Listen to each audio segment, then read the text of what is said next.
ট্ৰেন্সপৰ্টো আমাৰ লগত জড়িত বস্তুখিনি ওলাই নিলে ট্ৰেন্সপৰ্ট হয় কেতিয়াবা আপোনালোকে একেখন গাড়ীতে আপোনালোকো হাৰাসমেন্ট দিলে এমবিএও হাৰাসমেন্ট দিলে অমুকো কৰিলে একদম বেপাৰীও হাৰাসমেন্ট হৈ যায় কিছু কিছু কথা বস্তুৰ আমি যত এৰা ধৰা কৰিব লাগে আমি কৰিম কেতিয়াবা হয়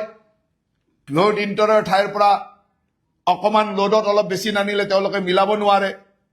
সেইবিলাকত বহুত বেছি ট্ৰান্সপৰ্ট ডিপাৰ্টমেণ্টে এমবিআইটো বোলে কিয় 2 CM মাল বেছি আনিছো 1 CM মাল বেছি আনিছো বুলি তাকো হাৰাসমেন্ট কৰিব আলটিমেটলি বিজনেছমেনটো কাম কৰিব নোৱাৰব এই কথাবিলাকো নহব সেইকাৰণে ট্ৰান্সপৰ্ট ডিপাৰ্টমেণ্টকো মই মাতি পঠাইছো ইয়াতে ট্ৰান্সপৰ্ট ডিপাৰ্টমেণ্টে যি সহায় কৰিব লাগে কৰিব ট্ৰান্সপৰ্ট ফৰেষ্ট এণ্ড ফাইনেন্স তিনিটা ডিপাৰ্টমেণ্টে মিলি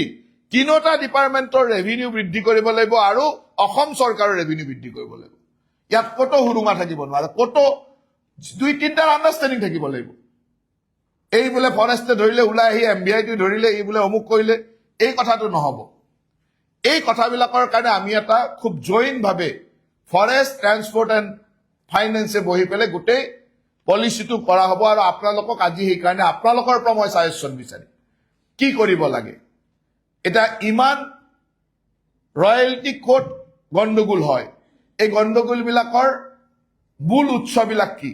যে একেখন ডিপি ইউজ কৰে বহুত বেছি মাল লৈ আহে জোখমাখ কৰাৰ সুবিধা নাই গাড়ীবিলাকে বিভিন্ন ধৰণে গণ্ডগোল কৰে তো তাত আমি গাড়ীবিলাকত কিবা জিপিএস সিস্টেম যদি গলে কোয়েৰিত চলা মহলত চলা প্ৰতিখন গাড়ীতে স্পেসিফিক জিপিএস আমাৰ লগোৱা থাকিবই লাগিব যি জিপিএসে গাড়ীখন এনি টাইম ট্ৰেক কৰে তাত গাড়ীত আজিকালি জিপিএসৰ বিভিন্ন ইভিন ওয়েট পৰ্যন্তলৈকে জিপিএসৰ কোড কিমান সময় গাড়ী ৰখিছে কি কৰিছে সেই পৰ্যন্ত জিপিএসত ওলাব পাৰি কেনেকুৱা ধৰণৰ জিপিএস গাড়ীবিলাকত লগাবৰ কাৰণে আমাৰ এই লাইনৰ ব্যৱসায়ীসকলে ইচ্ছুক হয় নে নহয়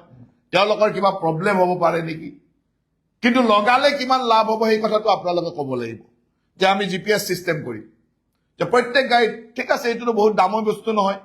প্ৰত্যেক গাড়ীত জিপিএসটো লাগি থাকিব পাৰে জিপিএসৰ পৰা আমি গোটেই ট্ৰেকিং সিস্টেমটো আমাৰ ফৰেষ্ট ডিপাৰ্টমেণ্টৰ আৰু ফাইনেন্স ডিপাৰ্টমেণ্টৰ হাতত থাকিব ফৰেষ্ট ডিপাৰ্টমেণ্টে ফাইনেন্স ডিপাৰ্টমেণ্টে চাই থাকিব দৰকাৰে ট্ৰান্সপৰ্ট ডিপাৰ্টমেণ্টে চাই থাকিব গাড়ীখন ক'ত গৈছে কি হৈছে একেখন গাড়ীয়ে ক'ৰবাত গণ্ডগোল কৰি আছে নেকি কিমান বাৰ গৈছে ক'ত ৰখিছে গোটেই আজিকালি জিপিএসত ওলাব পাৰি তাত মনিটৰিং কৰাৰ কাৰণে